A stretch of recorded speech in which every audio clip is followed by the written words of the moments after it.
Assalamualaikum warahmatullahi wabarakatuh. Alhamdulillahi rabbil alamin, wal aqibatu lil muttaqin, wala udwana illa 'alal zalimin. Wassalatu wassalamu ala asyrafil anbiya'i wal mursalin, nabiyyina wa maulana Muhammadin wa ala alihi wa ashabihi wa man tabi'ahum bi ihsan ila yaumiddin, wa ba'du. Kepada jamaah salat Isya dan jamaah pengajian Masjid Ar-Rasyid rahimani wa rahimakumullah. Alhamdulillah, kita bersyukur pada Allah Subhanahu wa taala atas nikmat yang Allah berikan kepada kita, sehingga dengan nikmat-nikmat tersebut maka kebaikan-kebaikan menjadi sempurna. Di antara nikmat Allah yang senantiasa kita rasakan dan kita mengakui bahwasanya nikmat tersebut adalah nikmat yang besar, adalah nikmat iman, nikmat Islam, nikmat kesehatan, kesempatan. Alhamdulillah, kita sekarang sudah berada di bulan Sya'ban. Pun pinten merasakan bulan Sya'ban? Sudah berapa kali? Banyak kali. Kalau jenengan ditanya kenapa Sya'ban dinamakan dengan Sya'ban, jawabannya apa? Katanya sudah berkali-kali ketemu Sya'ban. Kenapa Sya'ban dinamakan Sya'ban?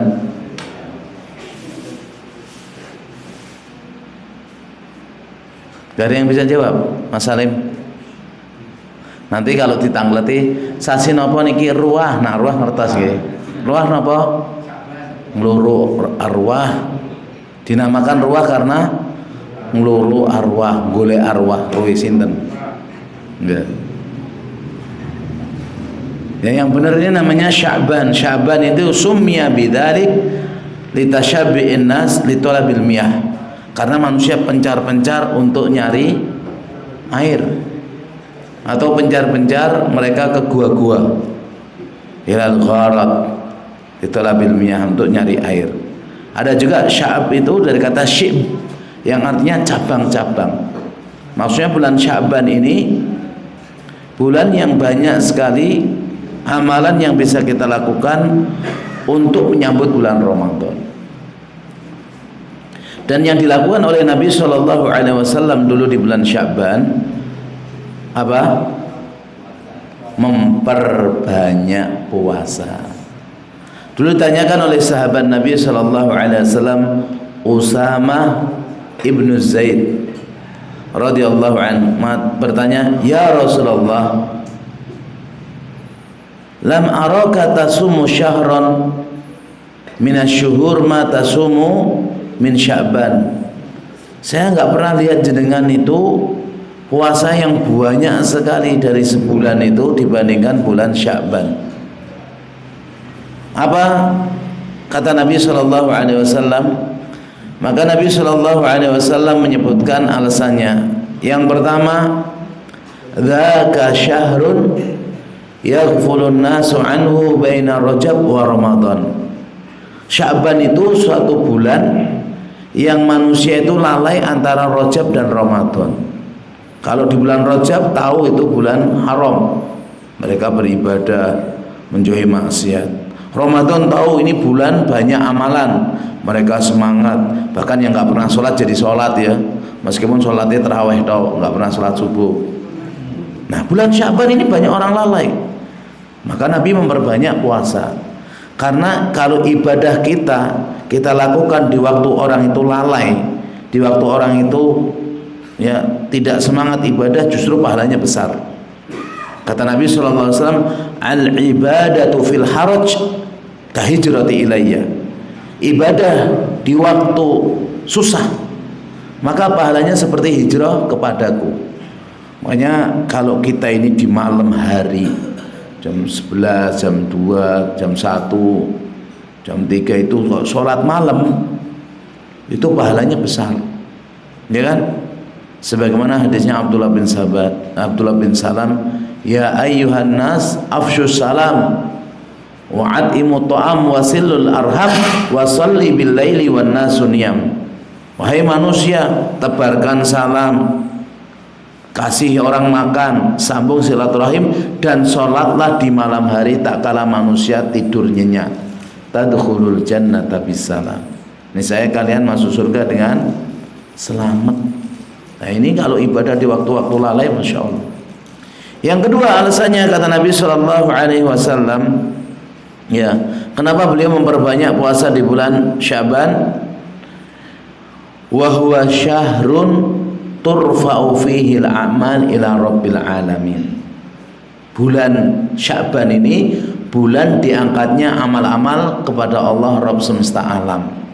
Wa uhibbu an yurfa amali wa ana shaimun, dan aku senang amalanku diangkat dalam kondisi aku berpuasa. Orang kalau amalan diangkat, dia sholat berarti ahli sholat, dia puasa ahli puasa, dan amalan diangkat ke atas itu ada harian, ada pekanan, ada tahunan. Kalau harian kapan?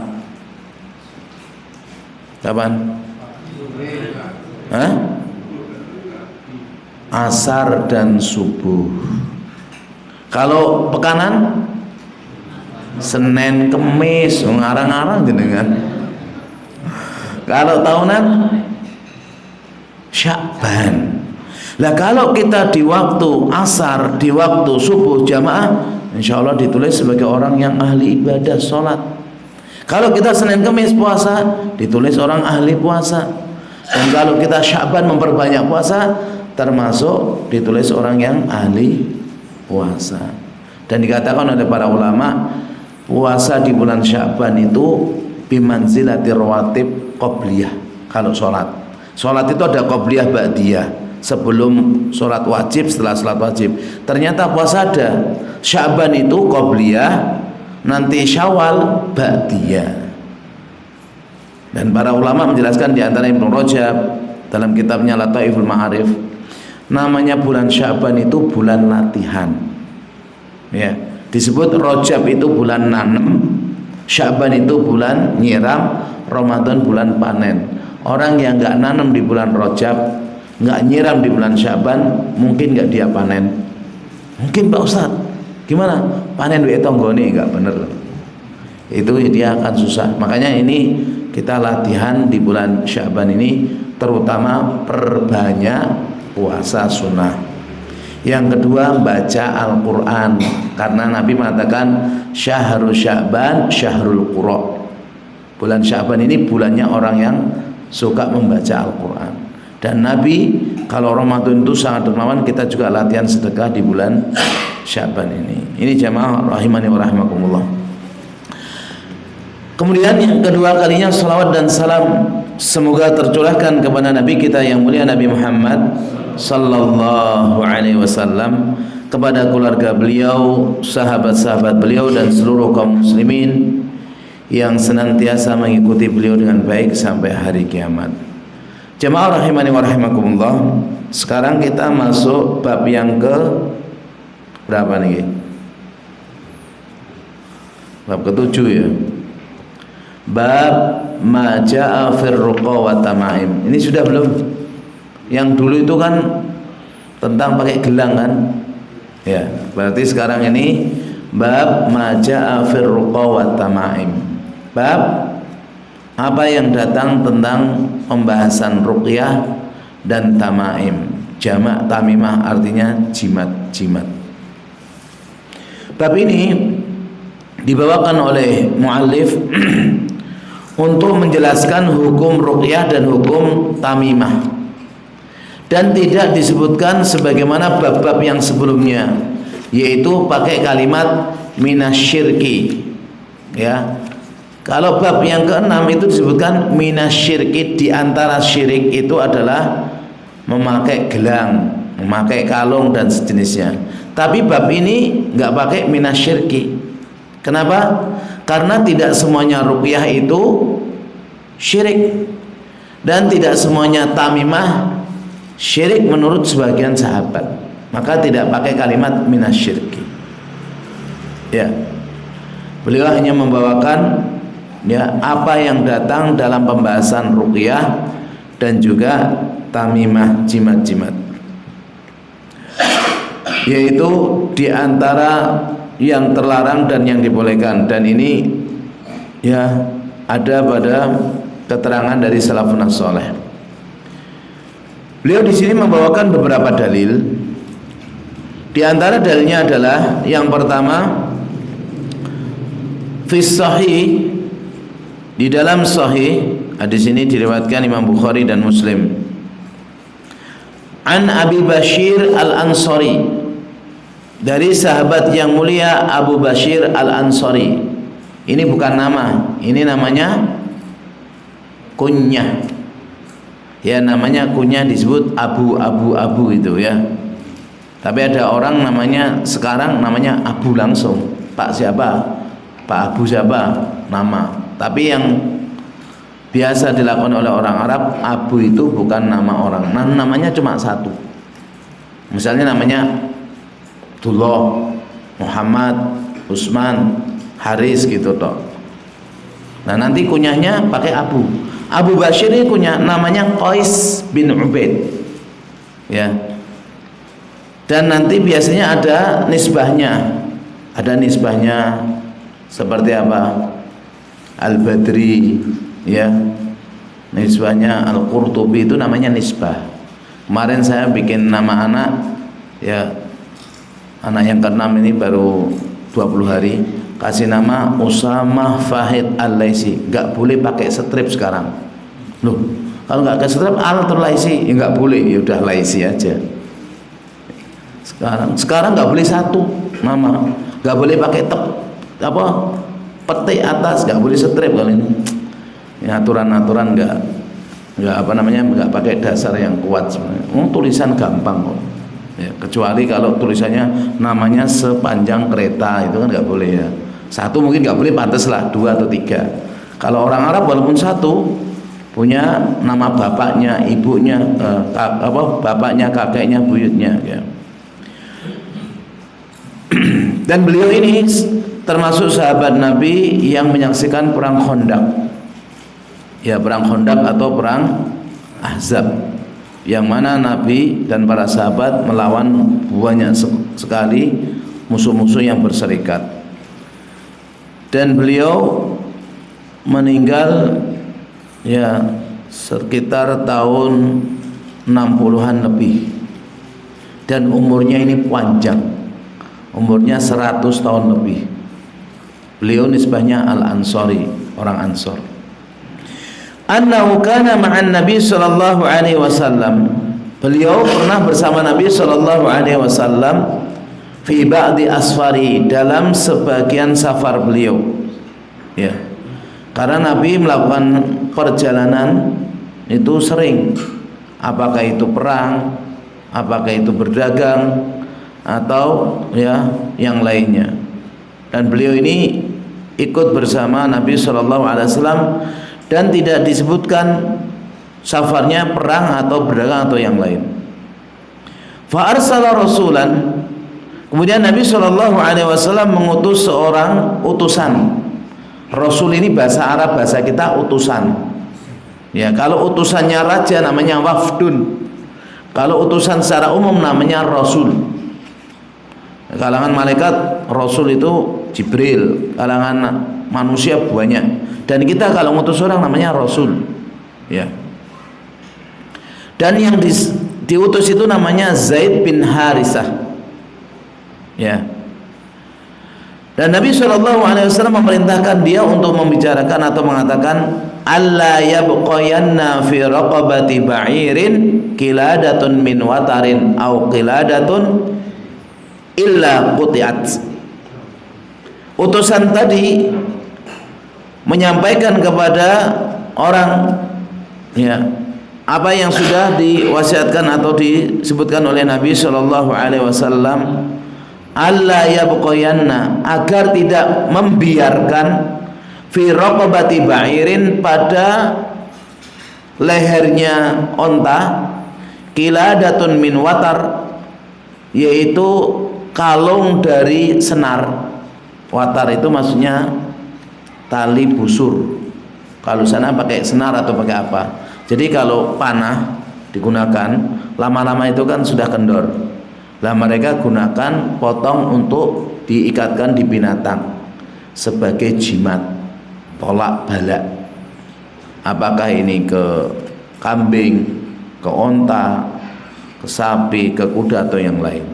Tapi Nabi menjelaskan jangan pernah dibiarkan pada lehernya onta, ba'ir itu onta, kalung yang terbuat dari senar atau kalung apapun yang terbuat dari benang, yang terbuat dari kulit, yang terbuat dari apapun, illa qutiat, kecuali dipotong, ya, kecuali dipotong. Jamaah rahimani wa rahimakumullah, ini tegas dari Nabi SAW. Tapi rawi yang menyebutkan hadis ini ragu, apakah Nabi mengucapkan qiladatun min watarin atau cuma qiladah. Nabi menyebutkan kalung dari senar atau semua kalung dimutlakan. Ini rawinya ragu. Nah, seorang rawi kalau mereka jujur, itu mereka kalau ragu ini mengatakan dua atau dua, itu disebutkan dua-duanya. Dan ini tidak masalah, karena tidak semua rawi itu hafalannya kuat sekali, ya. Dan qiladah disebutkan dari Malik, waktu ditanya tentang qiladah maka beliau mengatakan, ma sami'tu bi karahatiya illa fil watar. Aku tidak mendengar dibencinya, ya, memakai kalung pada binatang kecuali yang terbuat dari senar, ya. Dan riwayatnya Abu Dawud itu pakai mutlak wala qiladatin, dan tidaklah kamu boleh biarkan kalung secara umum. Jadi ini, ya, kalau tujuannya untuk tolak balak, sebenarnya kalung apapun dilarang oleh Nabi SAW. Tidak harus terbuat dari senar atau dari tali panah. Dan dulu memang orang-orang Jazirah Arab itu biasa kanu yuqallidunal ibil al autar. Kebiasaan mereka mengikatkan pada leher-leher onta itu senar-senar. Tujuannya apa? Li alla tusibuhal ain, biar tidak terkenal ain. Ain itu suatu penyakit yang disebabkan oleh pandangan mata jahat atau disebabkan kekaguman tanpa memuji Allah Subhanahu wa ta'ala. Dan orang-orang menghindari ain itu, kalau bahasa kita ya sawan atau yang lainnya, itu pakai, ya, diantaranya adalah kalung. Ya, nanti ada anak-anak kecil sekarang, ya. Maka Nabi SAW memerintahkan mereka bizalatiha, membuang semua binatang atau onta tadi yang ada kalungnya, dibuang semua. I'laman lahum bi annal autar la turuddu syai'an, mengajarkan kepada para sahabat bahwasanya senar itu tidak bisa menolak bala apapun. Ini ngajarkan pada mereka. Demikian dikatakan oleh Ibnul Jauzi dan yang lainnya, ya. Dan Al-Hafidz Ibnu Hajar Al-Asqalani, beliau membawakan sebuah riwayat yang marfu, man ta'allaqa tamimatan fala atamallahu lah. Barang siapa yang memakai tamimah, memakai jimat, Allah tidak akan pernah sempurnakan urusan dia. Urusannya menjadi kurang, urusannya menjadi semrawut, ya. Bahkan Nabi SAW dalam hadis riwayat Ibn Nasa'i, dalam, ya, sunannya, juga Mu'jamul Awsat disebutkan oleh Al-Baihaqi, man aqada uqdatan summa nufitha fiha faqad sahara. Barang siapa yang memakai kalung kemudian ditiupkan padanya gitu, maka sungguh dia melakukan sihir. Wa man sahara faqad asyraka, barang siapa yang melakukan sihir maka dia berbuat syirik. Wa man ta'allaqa syai'an wukila ilaihi, dan barang siapa yang tawakal, bergantung dengan sesuatu, maka Allah akan jadikan dia ketergantungan dengan benda tersebut. Ini jamaah ya, dalil yang pertama yang dibawakan mu'alif supaya kita ini membuang yang ada pada binatang ya, untuk jimat-jimat. Sebenarnya kalau di kita ini bukan hanya binatang, rumah, toko, mobil, kendaraan motor, bahkan apapun, bahkan orang pun pakai seperti itu ya. Jangan sampai kita ini salah paham ya, salah paham, salah pengertian bahwasanya sesuatu itu bisa mendatangkan manfaat dan mudarat. Berkali-kali dia disebutkan di sini di mu'alif dalil-dalil dari Al-Quran maupun hadis bahwasanya yang bisa memberikan manfaat atau menolak mudarat hanya Allah Subhanahu wa ta'ala. Kemudian dalil yang kedua yang dibawakan oleh mu'alif adalah hadis yang diriwayatkan oleh Imam Ahmad dan Abu Dawud dari Ibnu Mas'ud. Siapa namanya? Bukan nama juga itu, namanya Abdullah bin Mas'ud. Orang Indonesia itu namanya Abu, namanya Ibnu. Padahal di Arab itu nggak ada orang namanya Abu, nggak ada orang namanya Ibnu. Ya, jangan mau nyari siapa, Abu siapa? Abu Bakar nama bukan? Bukan, namanya Abdullah. Lah Abu Bakar punya, ya. Ibnu juga punya, Ibnu Mas'ud, Ibnu Umar, Ibnu Abbas, Ibnu Amr bin As, itu semuanya bukan nama ya. Jadi bisa punya itu bisa Abu, bisa Ibnu. Itu harus dipahami. Abu Jahal nama bukan? Bukan, namanya Amr bin Hisham ya. Itu namanya lakob karena kunyahnya Abul Hakam ya. Ya, ini dari Abdullah bin Mas'ud, Ibnu Mas'ud. Sami'tu Rasulullah sallallahu alaihi wasallam yaqul, aku mendengar Rasulullah sallallahu alaihi wasallam mengatakan, innar ruqa, sesungguhnya ruqyah wa tama'imat, dan jimat-jimat, wa tiwalata, dan pengasih-pengasihan, syirkun, adalah syirik. Di sini beliau sebutkan pakai ma'rifat. Ya berarti enggak semuanya, tapi nanti akan kita rinci. Diriwayatkan Imam Ahmad, Abu Dawud. Sebenarnya hadis ini itu ada kisahnya. Kisahnya dari Abu Dawud itu diceritakan oleh Zainab. Siapa Zainab? Zainab ini istrinya Abdullah bin Mas'ud. Saya kan pernah cerita. Jadi Zainab pernah ngetuk rumahnya Nabi. Tok tok tok tok. Assalamualaikum. Waalaikumsalam. Man? Ana. Man? Zainab. Siapa? Pertamanya saya. Saya siapa? Zainab. Terus Nabi masih tanya, ayo Zainab, ini Zainab yang mana? Sebabnya apa? Istrinya Nabi Zainab, anaknya Nabi Zainab, bibinya Nabi Zainab, tetangganya Nabi Zainab. Ini Zainab yang mana? Ternyata Zainab imro'ati Abdullah bin Mas'ud. Zainab istrinya Abdullah bin Mas'ud.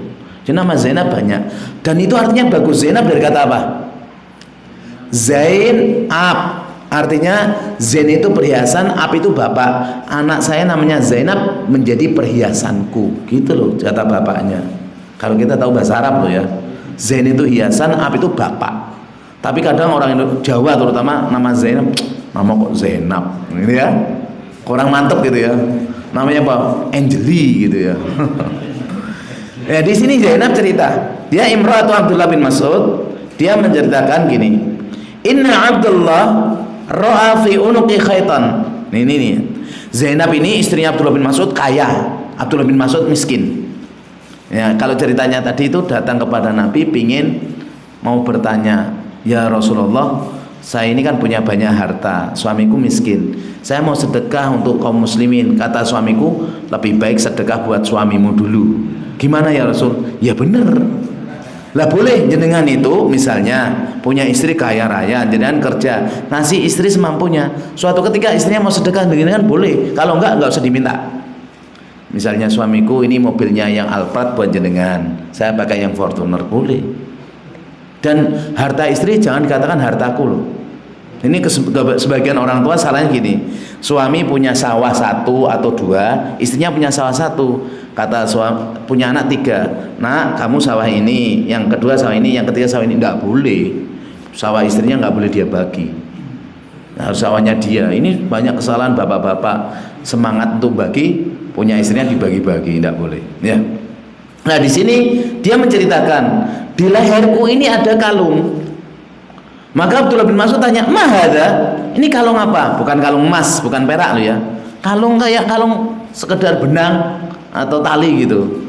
Maka kata Zainab, khaitun ruqya li fihi, ini tali ini buat aku ruqyah. Fa'akhadahu summa qata'u. Abdullah bin Mas'ud ambil, mana kasih saya ini. Terus dipotong-potong sama Abdullah bin Mas'ud. Kemudian Abdullah bin Mas'ud agak keras, antum ala abdillahi li'aghniya, yani syirik. Kalian ini istri anak-anakku, keluarganya Abdullah bin Mas'ud, sudah cukup, nggak perlu berbuat syirik. Nah ini istrinya nggak tahu kalau itu kesyirikan. Kemudian Abdullah bin Mas'ud mengatakan, aku mendengar Nabi SAW sesungguhnya ruqyah, jampi-jampi atau jimat-jimat dan pengasihan-pengasihan itu syirik. Maka istrinya nyanggah, laqad kana aini taqdufu, kemarin mataku tuh sakit, perih. Wa kuntu akhtalifu ila funanin yahud, dan aku pergi ke salah satu orang Yahudi. Fa idza raqa sakinat, kemudian dia meruqyahku. Baca apa itu? Kemudian mataku sehat, enak gitu. Kemudian dikasih kalung itu. Maka Abdullah mengatakan, innama dzalika amalu syaitan. Bacaan tadi itu perbuatan setan. Kana yankhasuha biyadihi, ya, fa idza raqa qafa anha, dan setan itu melakukan dengan tangannya. Kalau diruqyah maka ya setan itu akan pergi. Maka Abdullah bin Mas'ud mengatakan, innama kana yakfiki, cukup bagimu mengucapkan apa yang diajarkan Nabi, adhibil ba'sa rabban nas, ishwi anta syafi la shifaa illa shifauka shifaan la yughadiru saqama. Sudah hafal belum? Belum. Adhibil ba'sa, hilanglah kesusahan. Rabban nas, yang menghilangkan Allah, Rabb semesta alam, Rabbnya manusia. Washfi anta syafi, sembuhkan engkau adalah penyembuh ya Allah. La shifaan illa shifauka, tidak ada kesembuhan kecuali kesembuhan darimu. Ya, shifaan la yughadiru saqama, kesembuhan yang tidak meninggalkan bekas. Kalau yang dilakukan oleh makhluk, sedangkan itu sebab yang tidak dibolehkan oleh Allah, andaikan sembuh nanti ada bekasnya, andaikan sembuh nanti ada efek sampingnya, pasti. Ya seperti nanti kita jelaskan tentang masalah apa itu ruqyah, apa itu tiwalah, apa itu tamaim. Ya. Kemudian kita jelaskan satu-satu. Kata Nabi SAW, innar ruqa, sesungguhnya ruqyah. Ya. Ruqyah di sini dikatakan jampi-jampi. Dan dikatakan oleh Nabi termasuk syirik itu kalau ruqyah yang tidak bisa dipahami. Kalau ada orang baca itu syirik. Iya. Mau jenengan anggap lucu atau enggak, itu syirik. Atau jenengan baca ayat, misalnya Bismillahirrahmanirrahim, itu juga syirik nanti. Bahaya. Dan ini yang dilakukan oleh dukun. Ya. Innal maqali tambah, apalagi sampai ludah nanti ya. Al-Hafidz Ibnu Hajar Al-Asqalani menjelaskan, waqad ajma'al ulama, seluruh ulama bersepakat ala jawazir ruqa inda ijtima'i salasati syurut. Boleh ruqyah tapi syaratnya 3. Boleh pakai jambi-jambi pengobatan, syaratnya 3. Yang pertama, an yakuna bi kalamillahi ta'ala au bi asma'i au bi sifatihi, dengan kalamullah Al-Quran, atau dengan nama-nama Allah, ya Rahman, ya Rahim, ya Malik, ya Qudus, boleh, itu gak syirik. Dan ini boleh ru'yah. Atau dengan sifat-sifat Allah. Sifat Allah itu ya Al-Jamil, sifat Allah, Ar-Rahmah, sifat Allah. Pokoknya dengan sifat-sifat boleh. Syarat yang pertama. Yang kedua, bil lisanil arabi bima ya'rifu makna, dengan bahasa Arab yang diketahui maknanya. Tapi pakai bahasa Arab ya innal maqali makliyat gorengan ya kayak gitu enggak boleh. Ya, enggak dipahami. Dan yang ketiga harus meyakini yang meruqyah dan yang diruqyah ya, wa an ya'taqida anna ruqyah la tu'athiru bidzatiha. Ruqyah yang kita baca tadi itu tidak berpengaruh dengan sendirinya, tapi dengan perintah dan izin Allah. Adapun medianya bebas. Ya, medianya bebas.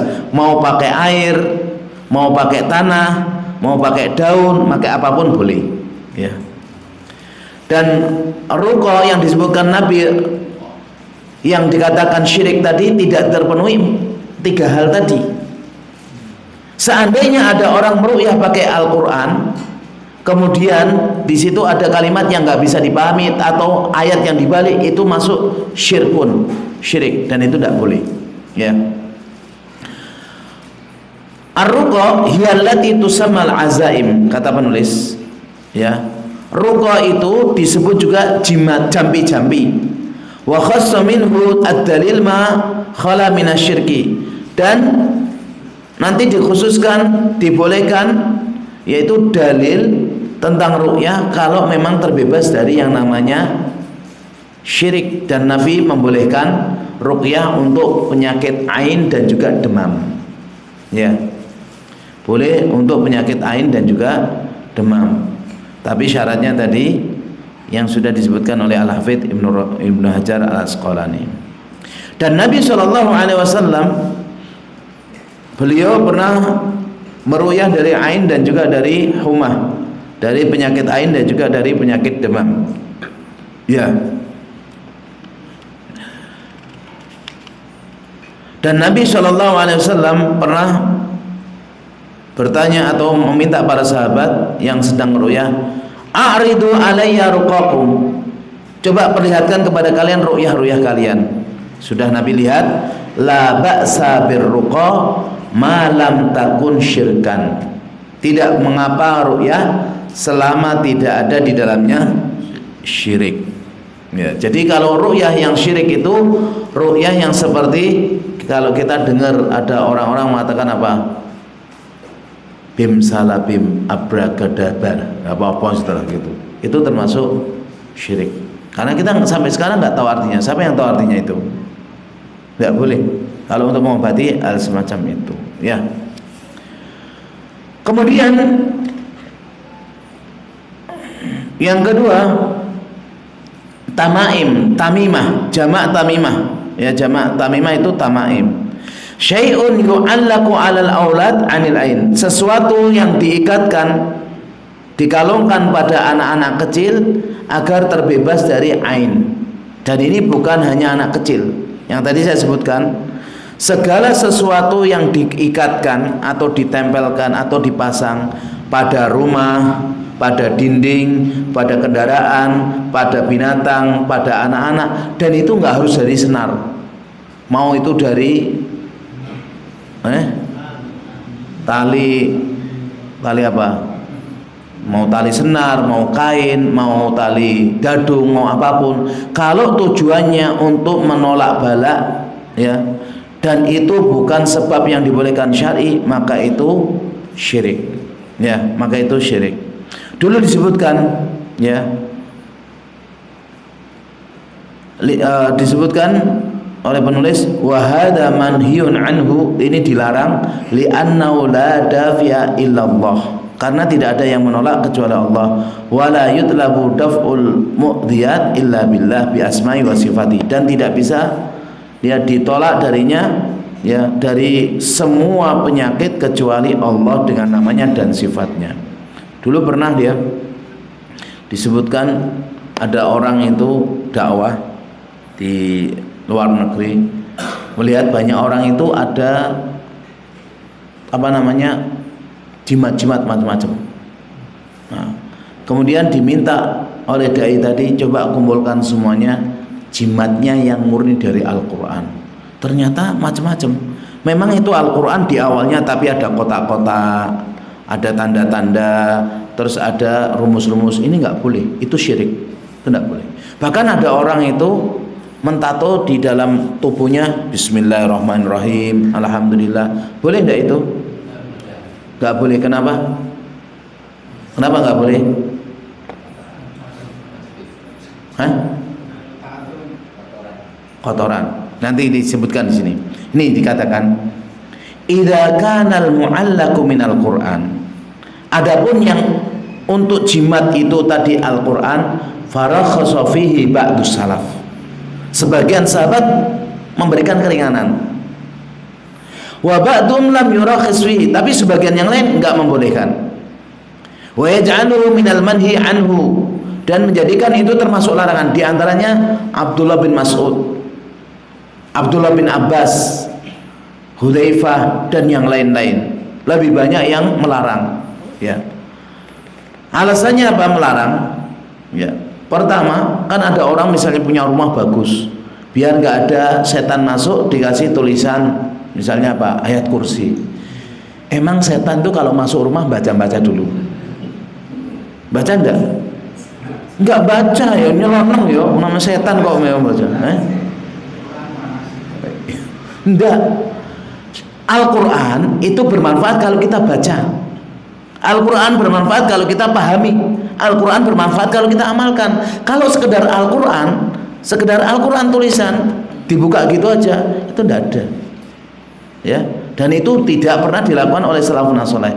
Yang jadi permasalahan tadi yang dibolehkan oleh sebagian sahabat itu Al-Quran ditulis kemudian ditaruh di buat galung. Itu dibolehkan sebagian sahabat dan sebagian kecil, tapi Nabi secara umum nggak boleh. Dan sahabat-sahabat kibar Abdullah bin Mas'ud itu nggak boleh, ulamanya Ibnu Abbas nggak boleh, Hudzaifah nggak boleh, ya. Apalagi kalau tadi sampai dibikin tato. Di sini disebutkan ya, larangan yang benar itu tidak boleh karena ada beberapa hal. Yang pertama, secara umum Nabi melarang menggunakan jimat. Dan Nabi tidak merinci jimat dari Al-Quran atau selain Al-Quran. Yang kedua, saddud dara'i, menutup pintu-pintu kesyirikan, karena dia khawatirkan nanti orang semakin banyak menggunakan itu. Dan yang ketiga, annahu idza ulliqa fala budda an yahtamul mu'allaq. Kalau diikatkan, ditali di mana, nanti akan mengikuti yang ditalikan tadi. Yahmilu ma'u fi hali qada'il hajah, nanti bisa dibawa ke kamar mandi. Al-Quran, apalagi sampai Bismillahirrahmanirrahim bawa kamar mandi. Orang itu mandi gak? Atau nggak pernah mandi? Ya kalau nggak pernah mandi buang hajat kan? Atau nggak pernah buang hajat ya mati. Ya itu kan nggak boleh. Wal istinja lah, buang kotoran, wa nahwi dzalik dan yang lainnya. Ini termasuk penghinaan. Makanya kalau yang punya usaha bikin kaos, bikin topi, bikin baju, jangan kasih tulisan Bismillah, jangan kasih tulisan Allah. Kenapa? Nanti waktu dicuci di kamar mandi atau waktu dia buang hajat nggak boleh. Sama juga tulisan-tulisan undangan, kalau bisa nggak usah kasih Bismillah. Kalau nanti dibuang dikhawatirkan tulisan yang lain, ya pakailah arti saja Alhamdulillah. Itu pakai segala puji bagi Allah, sudah gitu. Itu pun dikhawatirkan masih aja dibuang-buang. Apalagi pakai Bismillah, pakai Barakallah, pakai macam-macam, ya. Makanya kaos-kaos itu adalah ilallah bukan bagus, nggak bagus malah, itu nggak boleh, ya. Karena dikhawatirkan seperti itu. Dan hadis secara umum adalah larangan dari Nabi Sallallahu Alaihi Wasallam. Kemudian pensyarah menjelaskan bagus ini. Wa ta'ammal hadil ahadits. Perhatikan hadis ini. Wa ma kana alaihi salaf radhiyallahu taala anhum yatabayyanu laka bidzalika ghurbatul Islam. Ya. Yang mana kondisi salafun saleh, di kondisi sahabat, menunjukkan kepada kita Islam itu asing. Coba bayangkan orang hidup di zaman Nabi, ya. Dan itu istrinya Abdullah bin Mas'ud, Zainab, nggak tahu tentang masalah hal semacam ini. Islam itu sampai ajaran sampai detailnya itu masih banyak yang asing. Apalagi sekarang banyak orang nggak pernah ngaji, nggak pernah nuntut ilmu, tambah nggak tahu, ya. Khususan in arafta azima waqa fihi al-kasir ba'dal qurunil mufaddalah. Terlebih-lebih lagi kalau kamu tahu kejadian-kejadian manusia kaum muslimin itu setelah zaman sahabat, tabi'in, atba'ut tabi'in. Jadi setelah tahun 300-an, tahun 400, 500, semakin orang nggak ngerti Islam. Ya, banyak orang semakin asing. Min ta'zimil kubur, banyak mengagungkan kuburan. Ya. Seperti orang-orang Syiah itu mengagungkan kuburan berlebih-lebihan. Sampai kalau kita ke sana, ke Iran, yang bangunan besar-besar seperti masjid, ternyata itu kuburan-kuburan. Kuburan Abu Lu'lu' al-Majusi yang membunuh Umar, jadi kayak masjid gede. Kuburan-kuburan pemimpin mereka kayak masjid gede. Kuburan orang-orang yang diagungkan masjid-masjid gede. Itu kuburan, ta'zimul kuburan, ngeri. Dan sekarang diambil oleh sebagian kaum muslimin. Ya. Membangun kuburan, insya Allah nanti ada babnya. Membangun kuburan di masjid haram. Ya, membangun kuburan di dalam masjid nggak boleh. Atau menjadikan kuburan masjid nggak boleh. Jadi menanam jasad di kuburan itu nggak boleh. Atau menjadikan kuburan itu berupa masjid, ya nggak boleh. Dua-duanya dilarang sama Nabi. Dan ini bukan larangan yang biasa. Nabi dalam kondisi sudah mendekati kematian itu mengatakan la'anallahu al-yahuda wan nasara ittakhadhu qubur anbiya'i masajid. Semoga Allah melaknat Yahudi dan Nasrani menjadikan kuburan-kuburan para nabi sebagai masjid. Dan sekarang bukan kuburan Nabi. Abu Lu'lu'ah, ngerti enggak? Orang Majusi, bukan orang Yahudi. Padahal Syiah itu kan bikinan Yahudi. Dan ini orang Majusi, bukan orang Yahudi, yang membunuh Umar karena mereka benci dengan Umar. Kuburannya diagungkan, disebut Bapak Syuja'uddin, Bapak pemberani agama, Abu Lu'lu'ah al-Majusi. La haula wala quwata illa billah. Wattikhadul masajid 'alaiha, dan membangun masjid di atas kuburan. Wal iqbalu ilaiha, dan sholat menghadap kepada kuburan. Bil qalbi wal wajhi, dengan hatinya, dengan wajahnya. Wasarfi jalli da'awat warrohbat warrohabat wa anwal ibadah, dan memalingkan peribadatan, ya, keinginan ibadah, semangat ibadah itu untuk kepada kuburan tadi. Padahal allati hiya haqqullah, ini adalah haknya Allah Subhanahu wa ta'ala. Sebagaimana Allah katakan, ya wala tad'u min dunillahi ma la yanfa'uka wa la yadurru. Fa in fa'alta fa innaka idzan minadz zalimin. Jangan kalian berdoa menyeru kepada selain Allah yang tidak bisa memberi manfaat, tidak bisa memberi mudarat. Kalau kamu melakukan itu, maka sesungguhnya kamu termasuk orang-orang yang zalim. Wa in yamsaskallahu bidurrin fala kashifa lahu illahu. Kalau Allah sudah menghilangkan mudarat, tidak ada yang bisa menghilangkannya kecuali Allah.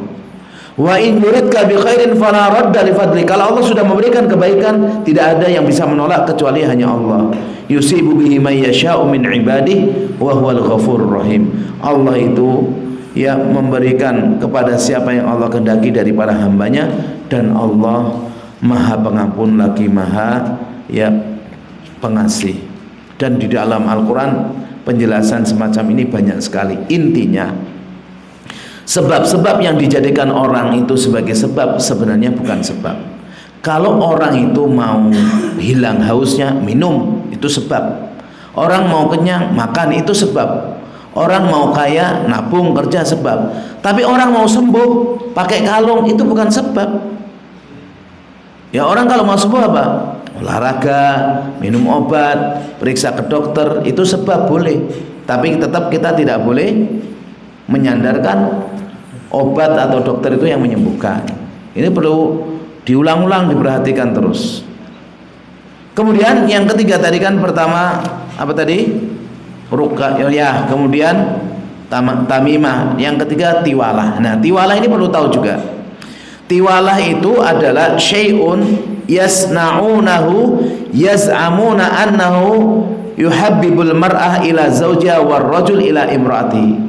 Tiwalah itu pengasih, pengasihan yang dipakai perempuan istri agar suaminya cinta ke dia, atau yang dipakai suami agar istrinya semakin cinta ke dia.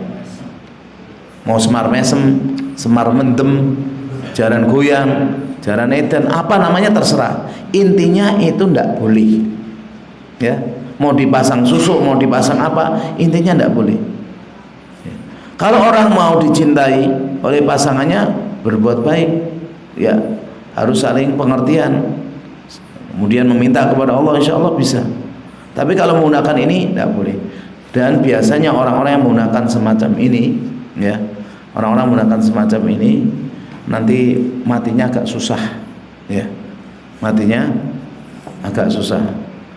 Orang sudah umur 100 lebih kok nggak mati-mati, padahal dia sudah nggak bisa apa-apa. Bisa jadi itu jinnya, ya, jinnya masih gerak-gerakan dia. Dia sebenarnya itu sudah nggak kuat, tapi jinnya situ. Wallahu a'lam. Makanya jangan menggunakan semacam ini. Dan nggak usah khawatir kalau kita itu sudah punya pasangan. Kalau kita minta sama Allah, Allah akan langgengkan. Jangan nyari-nyari kekurangan pasangan, karena setiap kita itu punya kekurangan. Istri jangan nyari kekurangan suami, suami jangan nyari kekurangan istri. Kata Nabi, kalau kamu nggak ridho dengan perbuatan ini dan itu, cari, ya, ingat kelebihannya. Punya kelebihan nggak? Semakin tua semakin banyak kelebihan, ya, kelebihan tambah gemuk, tambah ini, tapi bukan itu. Kalau semakin tua, insya Allah tambah ngerti, ya, tahu kebiasaan pasangannya, tahu kekurangannya gitu. Orang saya tuh heran kalau sudah nikah sudah 20 tahun, 25 tahun, kemudian ibaratnya nggak puas dengan istrinya, nggak puas dengan suaminya, kemudian selingkuh, naudzubillah. Ini nyari apa coba? Ya. Kalau kita nyari kekurangan nggak ada habisnya. Justru harusnya nyari kelebihan, nyari keridhaan dari istrinya, insya Allah tuh bisa nyari keridhaan dari suaminya. Nah, maka nggak boleh menggunakan ini, syirik. Ini syirik. Kemudian dalil yang ketiga yang disebutkan oleh penulis adalah man ta'allaqa syai'an wukila ilaihi, rawahu Ahmad wa Tirmidzi. Barang siapa yang mengikatkan sesuatu, maka akan Allah, ya, wakilkan kepada dia. Maksudnya Allah bebankan ke dia. Padahal kalau kita dibebani dengan urusan duniawi itu berat. Kita misalnya sekarang menyandarkan pakai kalung. Wah, anak saya ini kalau pakai kalung jualan saya laris. Kalau saya pakai kalung itu banyak yang datang periksa ke saya, pasien saya banyak. Saya pakai kalung. Nah, suatu ketika kalungnya itu ketinggalan atau hilang, dia bingung. Ya. Benar gak seperti itu? Akhirnya ya dia ta'alluqnya dengan kalung tersebut dan nggak bergantung kepada Allah, dan ini termasuk syirik. Padahal kita sendiri kalau doa setiap pagi apa? Doa setiap pagi diantaranya apa? Jangan kau wakilkan kepadaku tarfata ainin, meskipun hanya sekejap mata. Kalau kita benar dibebankan urusan kita, maka kita berat sekali, ya. Jadi man ta'allaqa syai'an wukila ilaihi, maksudnya barang siapa yang dia ta'alluq hatinya, mau meskipun barangnya tadi nggak diikatkan, nggak digantungkan, tapi sekedar ditempel atau dipegang atau dikantongi, itu namanya ta'alluq. Hati kita yang bergantung padanya, ya. Bisa juga dengan perbuatan, bisa juga dengan keyakinan, dan yang keyakinan itu yang lebih berat, ya, karena itu yang dianggap lebih besar oleh Allah Subhanahu wa taala. Padahal kita sendiri diperintahkan untuk tawakal hanya kepada Allah Subhanahu wa taala. Tapi kita ini sudah ngaji, sudah belajar lama, kadang tawakalnya masih dengan benda, masih dengan jabatan, masih dengan gaji, masih dengan kesehatan, masih dengan skill. Dan itu tidak boleh, ya, itu tidak boleh. Kita boleh, ya, kita boleh berprasangka insya Allah nanti tanggal 1 saya gajian, itu prasangkaan boleh, tapi jangan pernah mengandalkan gaji. Insya Allah nanti saya bayar, saya akan bekerja, boleh, zon boleh, tapi jangan, ya, kita ini pasrah dengan kekuatan kita, karena kalau Allah sudah mencabut nanti kita tidak akan bisa sama sekali. Hanya tawakal itu yang boleh hanya kepada Allah. Dan semakin kita tawakal kepada Allah, sudah mentok, di situ akan Allah kasih solusi. Wa may yatawakkal 'ala Allah fahuwa hasbuh. Barang siapa yang bertawakal kepada Allah, maka Allah akan cukupi, ya. Dan dalam hadis qudsi disebutkan ya oleh Wahab ibnu Munabbih, salah satu gurunya Al-Imam Bukhari. Beliau bertemu seseorang atau seorang bertemu sama beliau kemudian mengatakan, hadisni hadisan ahfadu anka fi maqami hada wa aujiz. Sampaikan kepadaku satu hadis yang singkat aja di tempat ini. Maka beliau menyebutkan Allah Subhanahu wa taala telah mewahyukan kepada Daud alaihissalam, wahai Daud, amma wa izzati wa azamati, demi keagunganku dan kebesaranku, la ya'tasimu bi 'abdun min ibadi duna khalqi a'rifu dzalika min niyatihi. Ya, aku tidak akan ya menjaga atau hambaku tidak akan terjaga dariku yang aku mengetahui niatnya. Maka langit yang 7 lapis dan apa yang ada di dalamnya, bumi yang 7 lapis dan apa yang di dalamnya, illa ja'altu lahu min bainihinna makhraja, kecuali aku akan jadikan orang yang bertawakal kepadaku solusi, jalan keluar. Adapun demi kemuliaanku dan keagunganku, seorang hamba atau makhlukku yang dia tidak yang dia melakukan sesuatu dan aku mengetahui niatnya, dia menggunakan suatu sebab yang ternyata itu bukan sebab, illa qata'tu asbabas samai min yadi, kecuali aku akan putuskan sebab-sebab dari langit dari tangannya, wa askhatul arda min tahti qadamai, dan aku perintahkan bumi itu murka dari sampai bawah kakinya, summa la ubali bi ayyi audaituhu halak, dan aku tidak peduli apa yang menyebabkan dia itu binasa. Ya, maksudnya Allah Subhanahu wa taala memerintahkan kita itu tawakalnya hanya kepada Allah, jangan kepada benda, apalagi benda tersebut tidak bisa memberikan manfaat atau menolak mudarat. Ini hadis yang ketiga atau dalil yang ketiga. Kemudian dalil yang keempat yang dibawakan muallif adalah dalil yang diriwayatkan oleh Imam Ahmad dari Ruwaifi. Bahwasanya Rasulullah mengatakan, ya Ruwaifi, la'alal hayata satatulu bika, wahai Ruwaifi, aku menyangka kamu hidupnya bakal lama. Fa akhbirin nasa, maka kabarkan kepada manusia, anna man aqada lihyatahu, barang siapa yang memintal jenggotnya, memelilin, ngelabang, nguncir lah jenggote, ya, dikuncir gini atau dikelabang. Au taqalla dawataran, atau make kalung dari senar. Au istanji birraji dzabati azmin, atau dia cebok menggunakan kotoran binatang. Kalau di Arab itu kotoran binatang itu ngeras, jadi kayak batu agak ringan. Ya. Peper. Tapi pakai kotoran, atau dengan tulang, meskipun tulangnya gede-gede, tulang sapi. Fa inna Muhammadan bari'un minhu, maka Muhammad berlepas diri dari mereka. Hadis ini jelas bahwasanya kita sebagai kaum muslimin nggak boleh memintal jenggot. Jenggot itu asalnya diperintahkan untuk dipelihara, dibiarkan, bukan dipotong, bukan dikerok.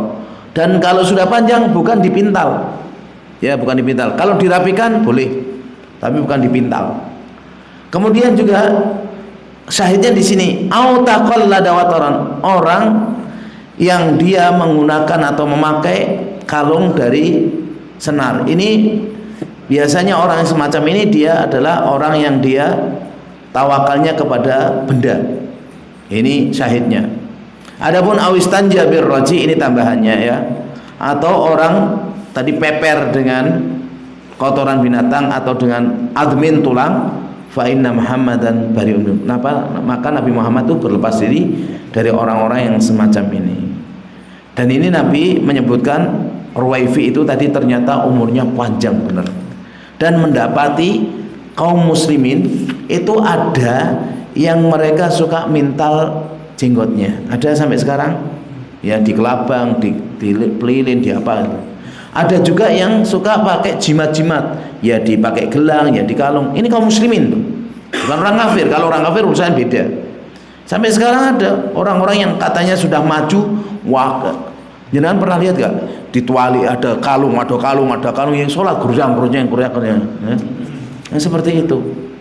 Dan ada juga ternyata kaum muslimin yang mereka ya peper tapi menggunakan sesuatu yang najis. Kotoran binatang seperti keledai itu kalau sudah keluar, itu mau dia masih basah atau udah kering tetap najis. Karena keledai itu binatang yang tidak boleh dimakan dagingnya sejak perang Khaybar. Jadi kalau binatang anjing, babi kotorannya najis, tapi kalau kotoran kambing, kotoran sapi, kotoran ayam nggak najis. Dengan sholat ada kotoran ayam, melanjutkan sholatnya, ya nggak najis. Cuma kalau di masjid bau ganggu orang, ya keluar. Ya, ini jangan sampai kita salah paham. Ya, hadisnya satu lagi ya. Satu lagi, insyaallah pas jam 9. Musannif membawakan hadis ya dari Ibrahim An-Nakhai. Beliau mengatakan kanu yakrahuna tamaim kulluha minal Qur'an wa ghairil Qur'an. Ini jelas sekali. Dulu mereka para sahabat membenci jimat-jimat semuanya, apakah dari Al-Qur'an atau selain Al-Qur'an. Kalau dari Al-Quran ya surat-surat, ayat-ayat, itu yang murni dari Al-Quran itu tidak boleh. Apalagi kalau surat atau ayat dipotong-potong, disambung dengan ayat lain, potong sama ayat lain, ini jelas nggak boleh. Apalagi ayat disambung dengan ucapan-ucapan dukun, ucapan jin, nggak boleh. Karena ini termasuk larangan. Apalagi dengan selain Al-Quran. Selain Al-Quran itu bisa dengan yang dulu kita sampaikan, dengan apa? Kerang, dengan batu, dengan kayu, dengan tulang-tulang binatang, tulang manusia dan yang lainnya. Ini semuanya dibenci oleh sahabat, diantaranya adalah Abdullah bin Mas'ud, ya. Kemudian murid-muridnya Alqamah, Aswad, ini sahabat ya, Alqamah, Aswad, Abu Wa'il, Haris bin Suwaid, Ubaidah As-Salmani, Masruq, ini tabi'in, Warrabi bin Huthaim tabi'in, Suwaid bin Ghaflah wa ghairi. Jadi sahabat tabi'in mereka membenci yang semacam ini. Dan mereka ini yang disebutkan tabi'in tadi, wahum min sadatit tabi'in. Dan ini mereka itu adalah para pemimpinnya para tabi'in. Hadis yang dibawakan atau dalil yang dibawakan di bab ini jamaah rahimani wa rahimakumullah, supaya kita ini tidak gampang-gampang menggunakan sesuatu sebagai sebab. Adapun ruqyah, ya ruqyah itu nanti bisa dengan kita membaca kemudian kita tiup, boleh. Baca ayat yang sakit kita gitu boleh. Atau baca ayat atau ya Al-Qur'an kemudian kita tiupkan pakai ludah dikit. Dikit boleh, atau ludahnya agak banyak tapi nggak banyak sekali boleh ya. Tapi ini jangan dipahami bahwasanya ludah kita ini berkah, bukan. Yang menjadikan berkah bacaan tadi. Kalau ludah kita berkah kita jual 5.000 gitu ya, wah kayak gini ya, laris manis. Kemudian juga boleh pakai tanah, kita ambil tanah atau debu kita bacakan terus kita nanti diusapkan boleh. Tapi jangan seperti orang Syiah. Orang Syiah keberlebihan. Orang Syiah itu menjadikan tanah itu obat, menjadikan tanah keberkahan. Sampai Karbala itu tanahnya diambilin, dijadikan untuk tempat sujud. Kemudian dimakan. Kemudian nanti jadikan obat. Pernah mereka datang ke Madinah, ke Baqi, langsung makan. Tanahnya itu katanya berkah. Memang tanah itu bisa menjadi berkah kalau dibacakan. Nah, kalau kita mau ruqyah di negeri kita ini gampang. Ambil air, ambil daun bidara, misalnya daun bidara 7 helai, kita tumbuk sambil baca. Kemudian nanti kita kasih air. Kalau air mau air zam-zam bagus, atau air putih biasa kayak gini kita ruqyah, kemudian dicampurkan. Nah kemudian kita saring. Kalau air matang, yang matang ya tadi yang sudah disaring bisa dibuat minum. Lah sisanya yang sudah kita ruqyah tadi daun jangan dibuang, kita masukkan di tempat air yang besar buat mandi. Dan ini insya Allah bisa menghilangkan cepat. Ya, dan nanti kalau kita lagi meruqyah, jinnya situ ngomong jangan diikutin. Terus dia ngomong biarin ngomong. Kita punya murah baca ayat kursi, baca Al-Fatihah boleh, baca ayat-ayat ruqyah yang sudah dijelaskan di kitab-kitab para ulama juga boleh. Yang paling dahsyat sebenarnya ruqyah itu adalah seperti Al-Fatihah. kemudian ayat kursi, kemudian qul huwallahu ahad, qul a'udzu birabbil falaq, qul a'udzu birabbin nas. Ada pun yang lain seperti surat jin, surat as-saffat, tidak masalah. Ya, pernah ngeruqyah belum? Tapi jangan ngeruqyah kalau kondisi tidak fit. Dan perempuan yang haid, yang nifas jangan ngeruqyah. Ya, dan kalau ngeruqyah kita itu bacanya tenang. Kalau nanti jinnya ngomong, "Mas, bacaanmu elek no." Itu ndak usah ngedon. Iya, kalau kita ngedon ya sudah. Setannya nggak ada pengaruh. Kalau orang-orang dulu seperti Imam Ahmad, belum beliau ngeruqyah itu, ya kalau ada orang datang, "Mam, ini tolong diruqyah. Saya lagi sibuk. Ini kasihkan sendal saya." Ini sendalnya Imam Ahmad, langsung setannya keluar. Kalau kita bawa apapun, setannya tambah masuk mungkin. Ya ini ya. Insya Allah ya bab ruqyah itu bisa dipelajari di pembahasan tentang ruqyah. Adapun bab yang lain tadi, ya apalagi tabaruk dengan ini pohon dengan ini, insya Allah kita pahami di pelajaran berikutnya. Ada pertanyaan? Monggo. Ya, jenengan.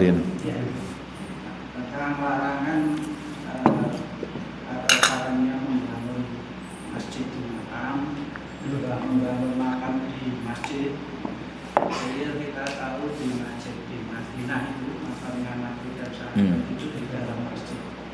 Kenapa itu tidak ada upaya misalkan makamnya yang digeser atau masjidnya yang digeser maupun selain? Ya. Ini insya Allah nanti ada babnya. Insya Allah nanti anak detailkan, kalau bisa catat sekalian tidak apa-apa. Kalau sekarang garis besarnya, kenapa kuburan Nabi berada di Masjid Nabawi? Ya, kuburan Nabi, bahkan kuburan Abu Bakar dan Umar. Saya garis besarnya, dulu Nabi dikubur itu bukan di masjid. Ya, Nabi dikubur di rumahnya Aisyah, di kamarnya. Dan Nabi itu dikubur di mana dia senang, dan para nabi dan rasul dia dikubur di mana dia meninggal, nggak boleh dipindah. Makanya Nabi Daniel kuburannya di danau, karena meninggalnya di situ. Daerah situ. Nah dulu waktu sahabat masih hidup, Masjid Nabawi ini dilebarkan ke sana, dilebarkan lagi ke sini, dilebarkan lagi ke sini. Sahabat sudah banyak terpencar, tinggal beberapa biji, beberapa orang tok. Dan di Madinah kayaknya tinggal 1-2. Ya, itu tidak ada kesepakatan sahabat kuburan Nabi dimasukkan. Tapi waktu itu pemerintahnya mau nggak mau kuburannya harus dimasukkan. Karena apa? Lahannya sudah habis semuanya, tinggal ini toh. Akhirnya rumah-rumah istri Nabi masuk jadi masjid. Paham? Ya. Nah di situ upaya para ulama di waktu itu bagaimana supaya orang tidak menghadap ke kuburan Nabi, dibikin dengan 3 tembok.